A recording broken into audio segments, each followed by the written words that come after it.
Você vai ler comigo 1 Reis 17, do versículo 5 ao 16. Diz assim: Elias foi e fez segundo a palavra do Senhor.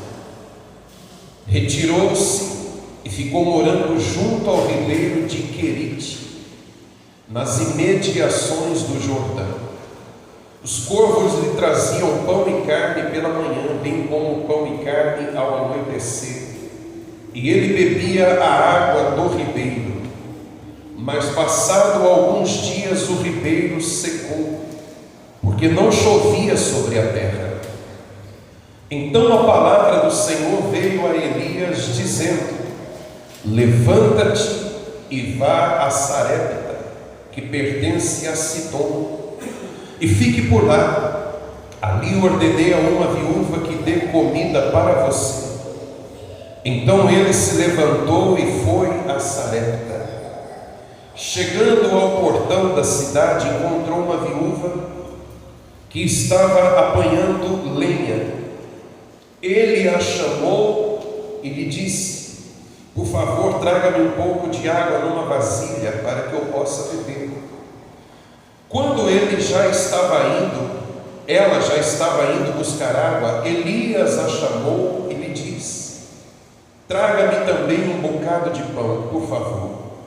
Porém ela respondeu: Tão certo como vive o Senhor seu Deus, não tenho nenhum pão assado.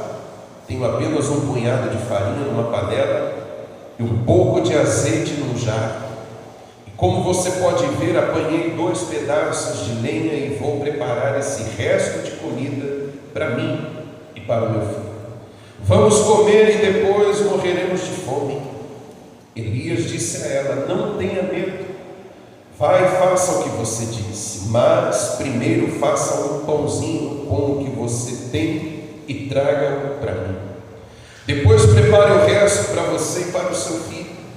Porque assim diz o Senhor, Deus de Israel: a farinha da panela não acabará e o azeite do jarro não faltará, até o dia em que o Senhor fizer chover sobre a terra.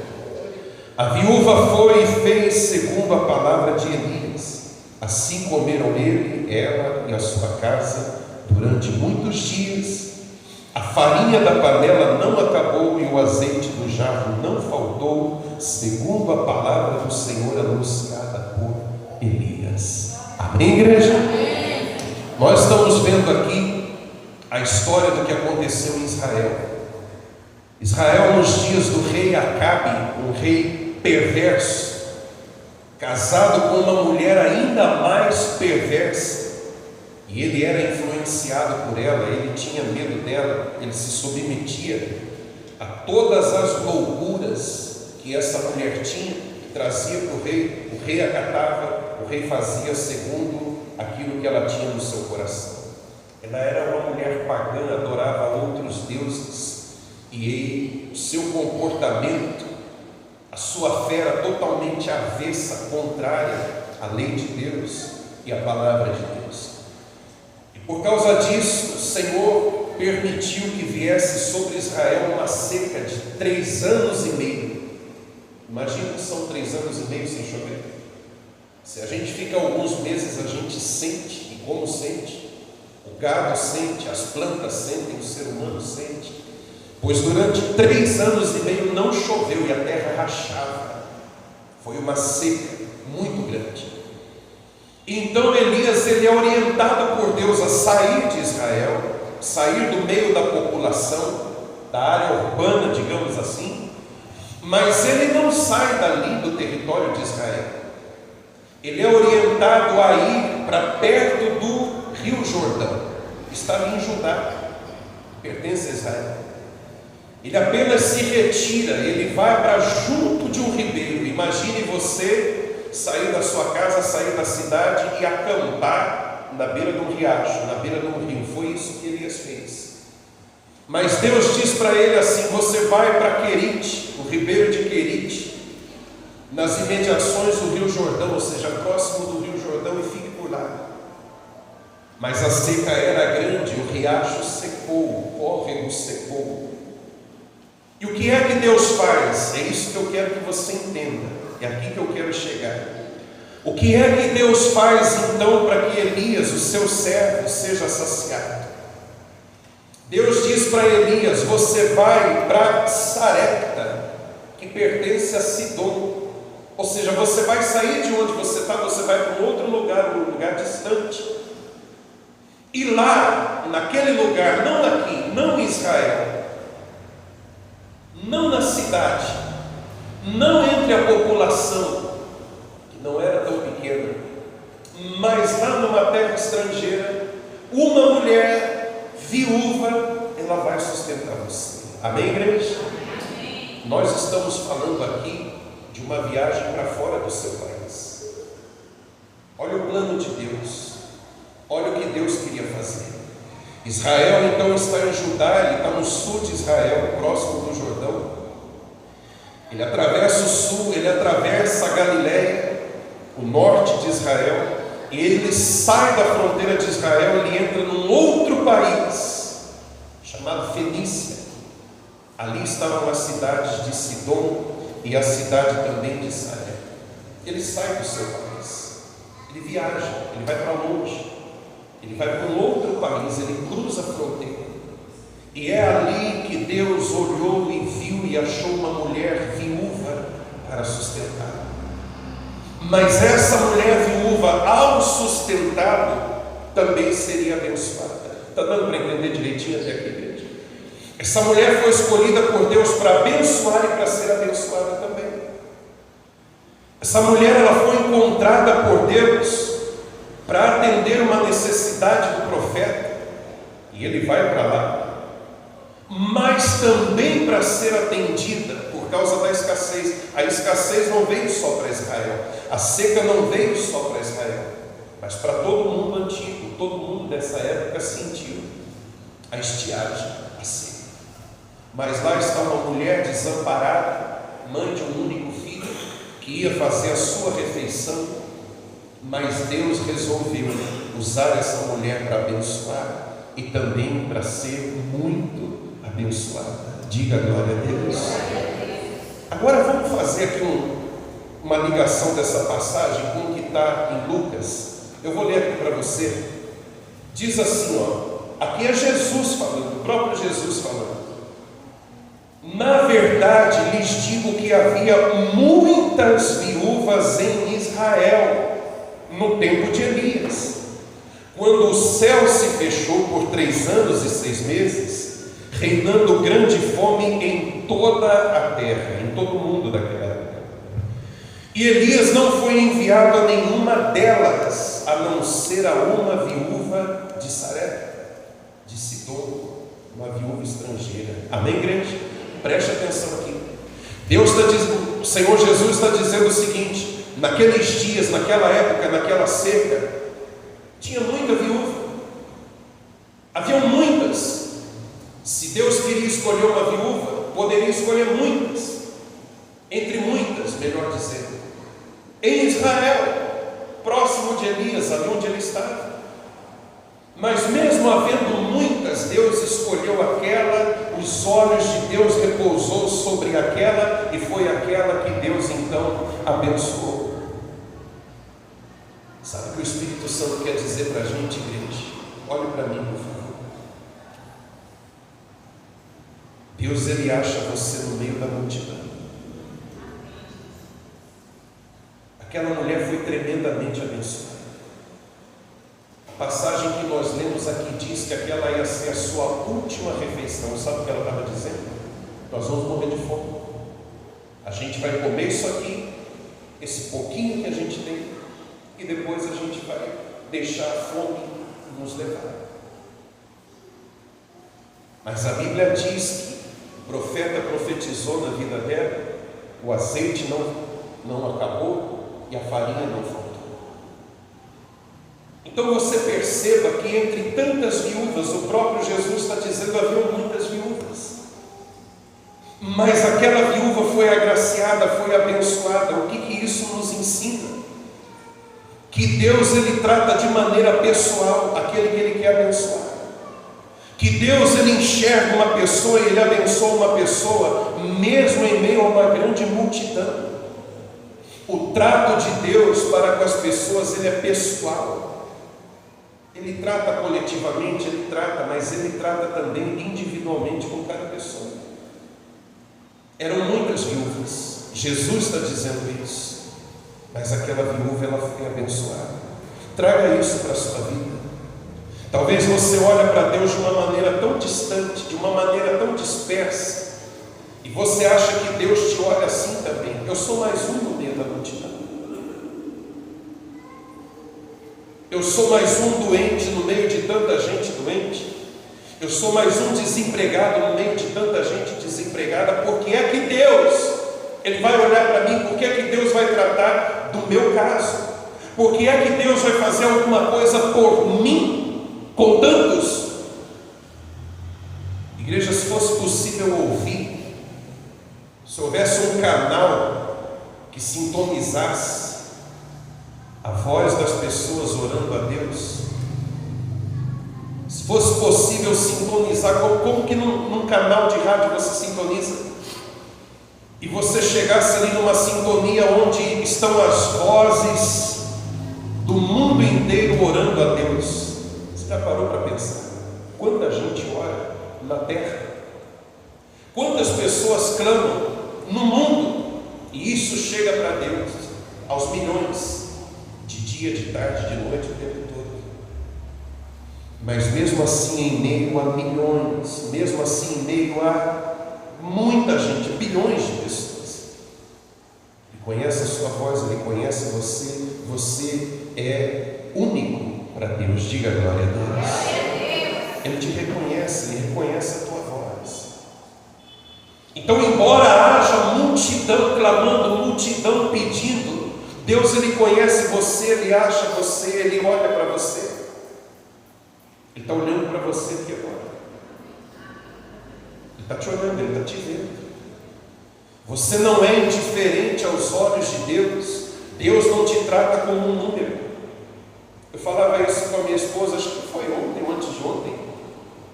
Olha como Deus é, igreja. Deus é maravilhoso. Um profissional, eu vou dar um exemplo para vocês aqui. Um cirurgião, não que todos sejam assim, mas um exemplo. O cirurgião opera lá num dia, não sei se consegue operar isso, mas eu vou falar um número aqui. Ele opera aí 7 pessoas em um dia. Ele abre, mexe, costura. No final de um dia, ele atendeu 7 pessoas, foram 7 casos. Cada caso pode ter sido para ele mais um caso. Amém, igreja? Mais um. Entre milhares desde o início da minha carreira, quantos eu operei? Aí hoje eu operei mais 7. Um número. Um caso. Uma pessoa. Vamos trazer para mim. Vamos trazer para a posição de um pregador, de um pastor. Eu já batizei muitas pessoas na minha vida. Aí digamos que hoje eu vou lá e batizo 10 pessoas. Mais 10 pessoas. Para mim, são mais 10 pessoas. Eu posso olhar e enxergar dessa forma. Mas para aquela pessoa, não é só mais um caso. Não é só mais uma vida. É a vida toda dela, diga glória a Deus. Para aquele que foi operado, não é só mais um caso. Para quem operou, pode ter sido mais um caso. Mas para quem foi operado, foi a sua vida. Foi uma operação decisiva. Podia viver ou podia morrer. Então não é só mais um caso. Para quem operou, pode ser. Mas para o operado, não. Está dando para entender o raciocínio, igreja? Mas Deus, mesmo sendo quem opera, nunca será só mais um caso, nunca será só mais uma pessoa. Deus não te atende hoje, quando for amanhã, ou daqui 10 anos você bater na porta dela, e Deus olhar e pensar e falar: vem cá, parece que eu te conheço, quando foi, quando aconteceu. Não! Deus te conhece hoje, Ele te conhece desde antes que você nasceu. Todos os dias da sua vida estão bem contados, a tua vida está patente aos olhos de Deus. Ele te vê o tempo todo, toda hora, todo dia. Ele está olhando para você aqui e agora. Amém, igreja? Esse é o seu Deus. Esse é o seu Deus. Imagina essa mulher, ao ser abençoada, ela pode ter pensado: esse homem saiu de lá de Israel, ele é profeta de Israel.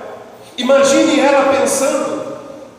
E ele poderia ter sido sustentado por outra pessoa, por outra família, por outra viúva, mas ele veio aqui na minha casa e ele me abençoou. E eu estou desfrutando de prosperidade agora. O que eu quero dizer para você, igreja, é que você tenha esse entendimento de que você é único para Deus, especial para Deus. Ele não está indiferente, Ele sabe tudo de você. E você não é só mais um na contagem, no censo de Deus no mundo. Diga glória a Deus. Não é.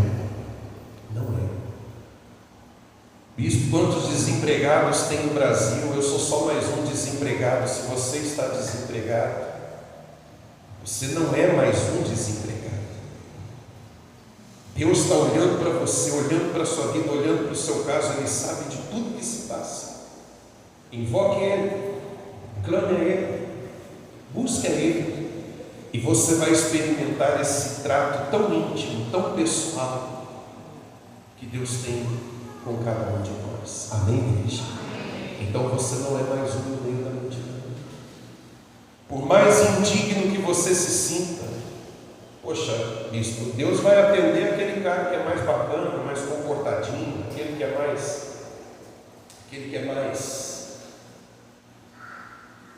não é tão das avessas como eu. Sou pecador, eu sou isso, eu sou aquilo. Esqueça isso. Aliás, você vai ver na Bíblia inúmeras passagens de Deus buscando pessoas improváveis, pessoas que a própria sociedade diz não, pois Deus ele acaba se revelando em especial para esses. Amém, igreja? Então não tem essa, eu sou indigno. Todos somos. Quem que não é? Olha a minha vida, olha por onde eu andei, por onde eu passei, o que eu fiz, e você acha que o restante do mundo é santo. Não.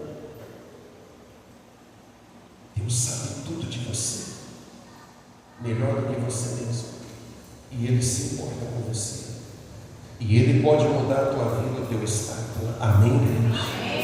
Então Jesus está dizendo: havia muitas viúvas em Israel, mas foi a Sarepta, foi aquela viúva que Deus enviou Elias para abençoar. Então ela não era só mais uma viúva. Eu vou finalizar, a igreja. Quero dar outros exemplos para você ver como que Deus trabalha. Você lembra da mulher hemorrágica? Ela estava em meio a uma multidão. A Bíblia diz que uma multidão apertava Jesus, mas mesmo em meio a uma multidão, aquela mulher tão debilitada, tão fragilizada, a mulher não deveria estar ali em público, junto dos homens. Pior ainda, ela não poderia estar ali naquele estado de hemorragia. Isso era proibido pela lei. É o improvável. Mas em meio a uma multidão apertando Jesus, aquela mulher foi atendida. Ela não era só mais uma coitadinha, embora esse seria o olhar dos outros para ela. Imagina uma mulher de 12 anos perdendo sangue, o quanto ela estava fraca, o quanto ela estava debilitada. Então ela não era só uma coitada. Quem sabe ela antes tivesse esse pensamento. Imagine se ela pensasse assim naquela hora. Mas ela disse: não, eu vou até lá, eu vou tocar nele. Só de eu tocar nele, eu serei curada. Diga glória a Deus. E ela foi.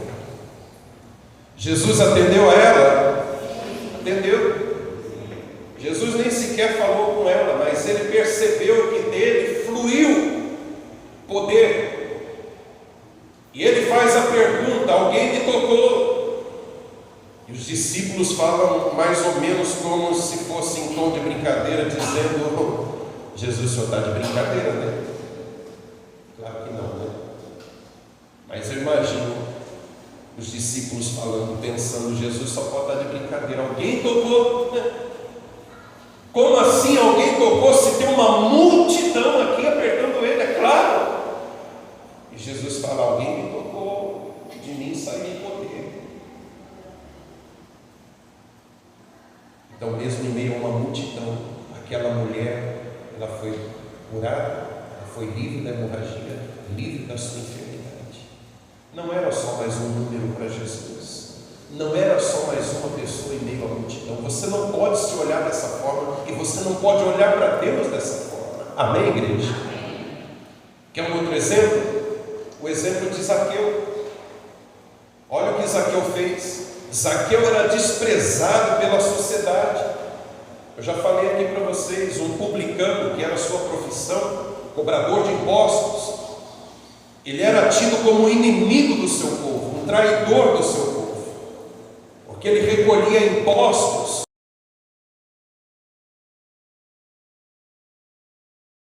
Ele era visto como um traidor.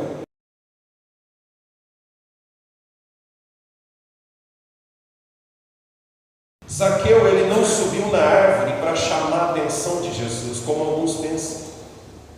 Zaqueu não subiu para chamar a atenção, para que Jesus olhasse para ele. Não foi essa a sua intenção. Tem até música que fala disso. Mas não. Zaqueu subiu, é só você ler a Bíblia. Zaqueu subiu para ver Jesus. Diga glória a Deus. Para ver. Não para ser visto. Não foi para ser visto, foi para ver, porque ele era pequenininho, e a Bíblia diz que havia uma multidão. Olha a multidão de novo, olha um no meio da multidão de novo. E Zaqueu sobe para ver Jesus. O que é que acontece? Ele sobe para ver Jesus, e Jesus acaba vendo ele, e diz que vai comer na sua casa. E porque ele vai comer na sua casa, então houve salvação naquele dia, naquela visita de Jesus, houve salvação na vida de Zaqueu. Amém, igreja? Eu vou encerrar que meu tempo está acabando, mas tem muito mais. Olha a história de Noé. Noé era um homem que Deus achou no meio de toda aquela civilização da época.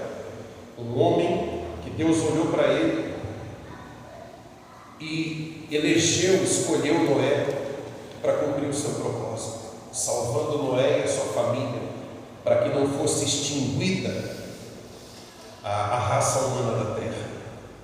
Um homem em meio a uma civilização inteira. Olha para Jó. O próprio Deus diz para Satanás: observaste meu servo Jó? Então Deus conhecia muito bem a Jó, em meio a todos os seus contemporâneos. Você lembra do etíope, quando ele está voltando, ele veio para Jerusalém para adorar, e ele está voltando agora na carruagem, ele era um servo oficial da rainha de Candace, e agora ele veio para Jerusalém adorar no templo, e ele volta para a sua terra, e no caminho ele está só, lendo a Bíblia, o profeta Isaías, e não entende. E o que é que Deus fala para Filipe? Filipe, aproxima desse carro e prega para o etíope. Igreja, um homem no meio da estrada, ele poderia ter sido facilmente esquecido por todos, mas não por Deus. Deus envia Filipe para evangelizar e pregar para aquele único homem no meio da estrada.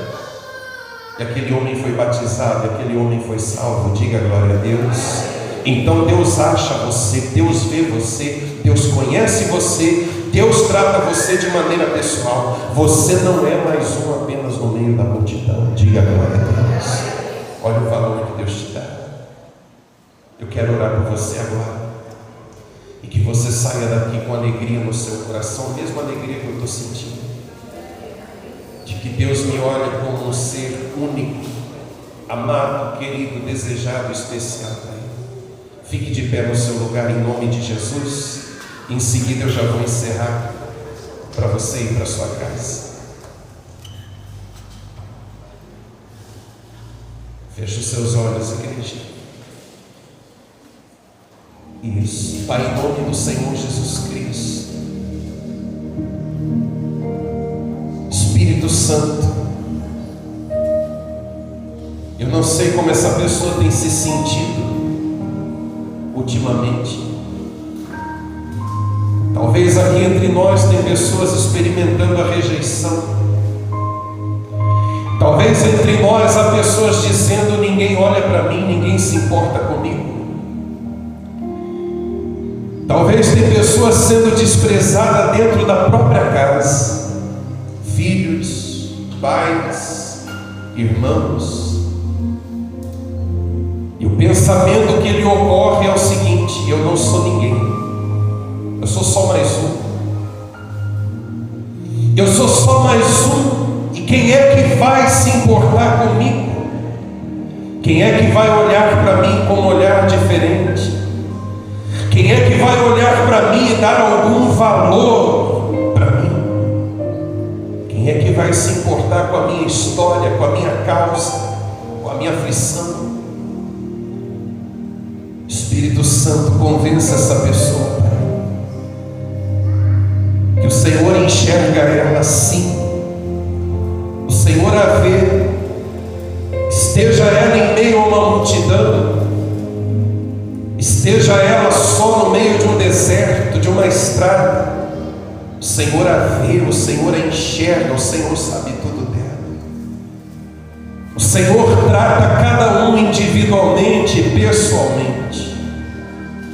O Senhor não é um médico que opera a vários, e no final do dia cada caso é mais um caso. O Senhor não é como o pastor que batiza milhares de pessoas, e no final do dia, no final da carreira, foram números contabilizados.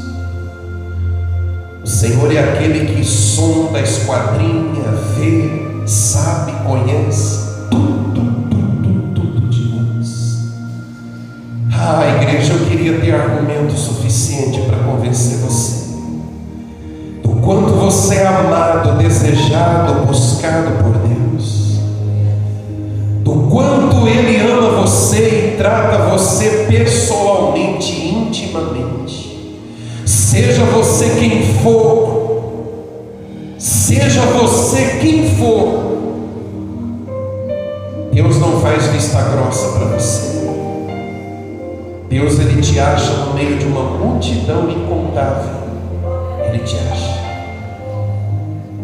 Nele você pode confiar, Ele é o seu amigo fiel, o seu confidente. Então alegra o teu coração. Diga: Senhor Jesus, muito obrigado por me amar dessa forma. Muito obrigado por me fazer saber que eu não sou só mais um nessa terra, nesse mundo, mas sou amado, desejado, buscado pelo Senhor. Diga: muito obrigado. Diga amém. Diga glória a Deus. Glorifique o nome de Jesus.